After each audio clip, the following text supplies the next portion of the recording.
All right, Mr. Jones, let's talk about the water in your basement. We want to control your groundwater seepage. Most of my customers are very appreciative of just hearing about the causes that are contributing to the problems that they're having.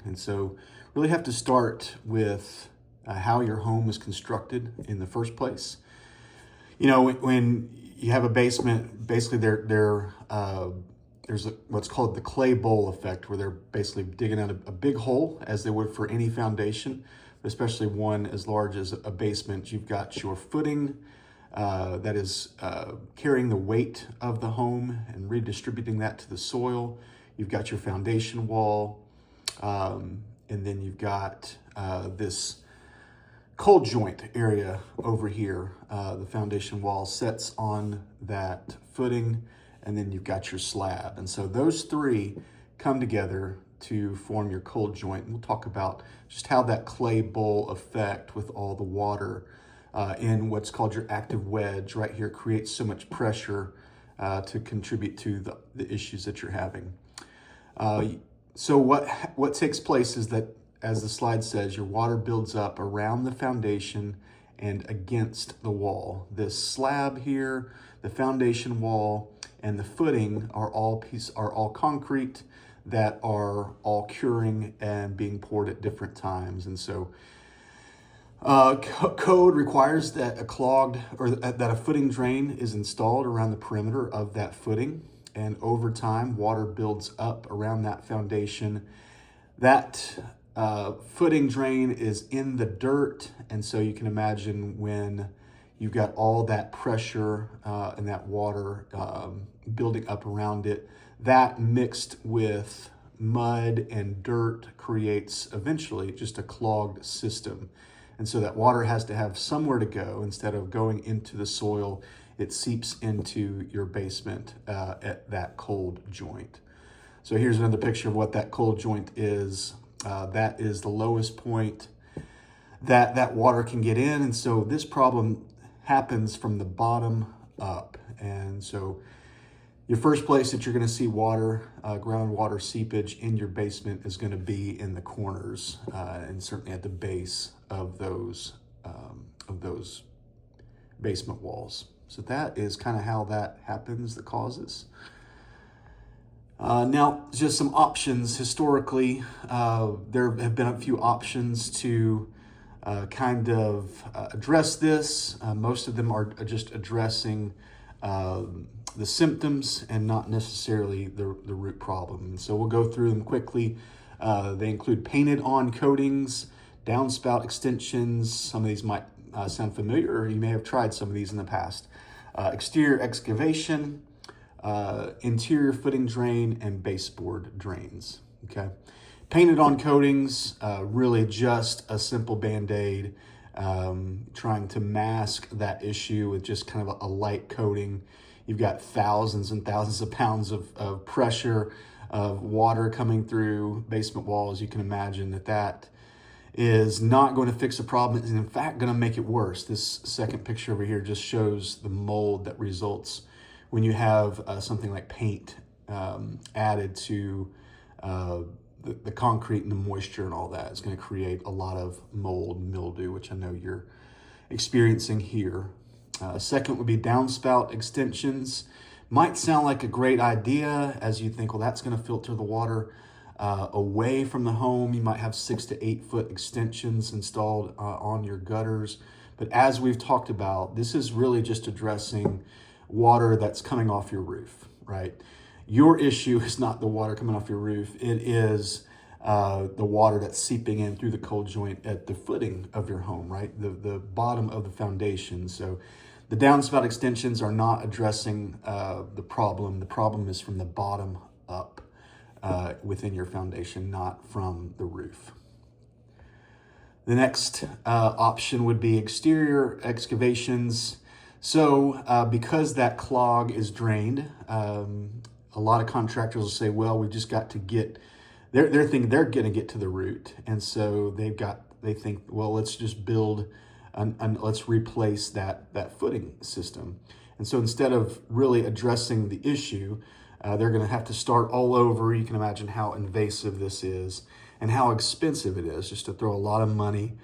You're really replacing a bad system with really the same system, okay?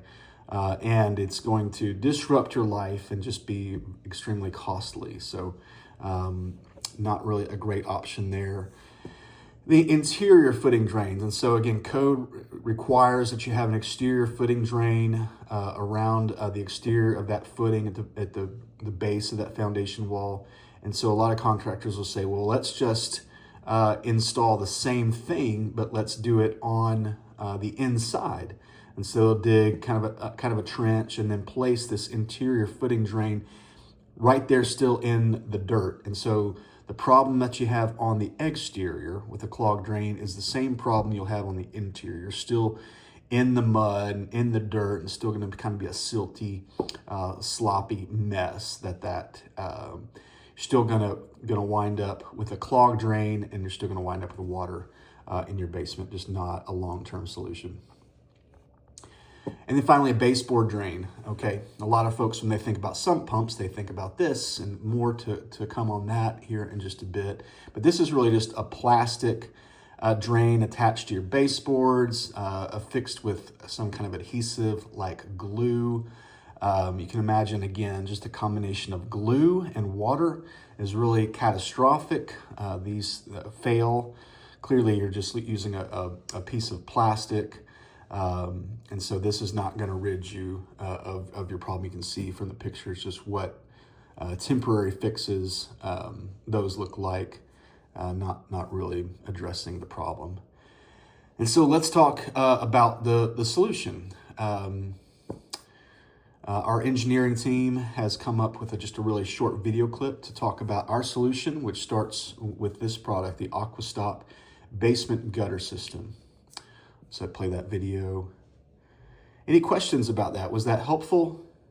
Well, let me just see if I can fill in any gaps. So the AquaStop Basement Gutter System, here is what it is. This is not the same as that interior drain I was just explaining that some contractors would use, because it's not going to be in the dirt, right?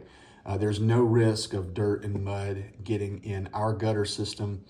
We'll start by removing 6 to 12 inches of concrete. We'll build a really precise trench all the way around your concrete walls there at the base above your footing. Be elevated. We'll have a flange, so it also is going to keep any water from getting out. And so as the water seeps in through the cold joint, through the base of the walls, this gutter system is going to catch it.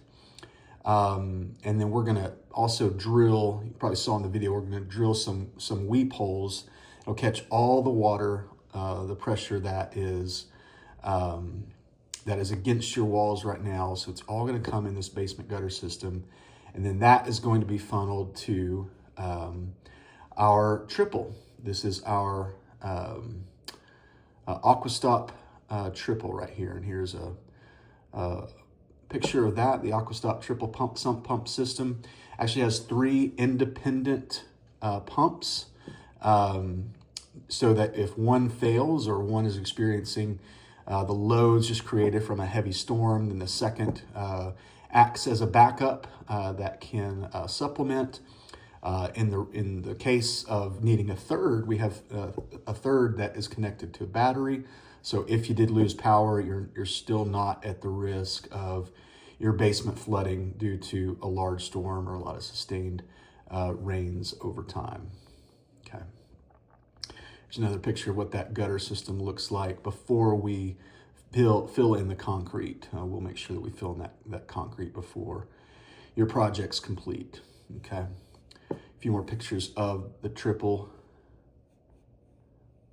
There's the backup battery system. And then all that groundwater seepage, everything that we catch within that gutter system into the sump pump, or the AquaStop triple, is going to be pushed away from your home. Okay. We'll dig out that trench, and then that's going to be several feet away from your home, and then we'll cover that. And you won't be it's not standing out. It's going to look really clean on your lawn. You can kind of see the pictures there. So continuing, we've got a lot of issues with the moisture on your walls. And so I want to look again just at the causes. Some of this will be familiar, but you have noticed lots of spots of moisture on your walls. So we want to explain kind of what's happening to that. With my tools earlier, I was able to see that you have a super high moisture content. And so you can see there's just proof from what the data our tools are giving us that you've got high moisture within your walls, and the walls are really porous, and so they're basically acting like a really hard concrete sponge, right? And so all that water vapor, that mold is pushing through those tiny little holes in your concrete, right? And what it does is it leaves spots. These are like water spots that act sort of like sweat stains, right? If you ever worn a baseball cap and sweat, and you get a little ring around it, that's right, sweat, that's water that's evaporated and just leaves behind the evidence, right? Okay. And so those are the causes of what's happening on your walls, the options that folks have when it comes to this. Might go back to just damp proofing. You might remember that is an option required by code, and they just think, well, we'll just double down on this. And while damp proofing is good and effective when the house is built, it's not a permanent solution just because of the tremendous weight that water imposes on concrete, which is strong, but again, porous, and you're still going to get water through that cold joint. So doubling down on damp proofing material with a combination of that footing drain, while good, is not designed to be a permanent solution. The second one we've hit, the painted on coatings, just a really bad mix. It's going to add to the dangers of mold and mildew, making it hard for this to be a viable living space. And then what you've certainly well acquainted with up until this point is just doing nothing. These pictures show the evidence of mold just beneath the drywall that's been pulled out right there on that concrete. So all that fungus and nastiness is the result of just years of doing nothing, right? And so the solution that we have here, and we'll show you another video clip that the engineering team's put together, the Aquastop wall seal system, where it's like a wall liner. And so what we're going to do is we're going to put wall liner over all of your walls there in your basement. You can see a picture of what is going up. And so that is going to provide a permanent solution. You can put drywall over this with liquid nail. This complements our basement gutter system quite nicely as it fits down into the flange there that you can see. It's backfilled with stone, and then we'll pour the concrete to cover that. Gives your basement a lot of new light, and you can kind of get hope that this is a viable living space, right? And those nasty sweat stains are gone for good, right? You see a few more pictures there. Any questions? Is that helpful? All right, thanks.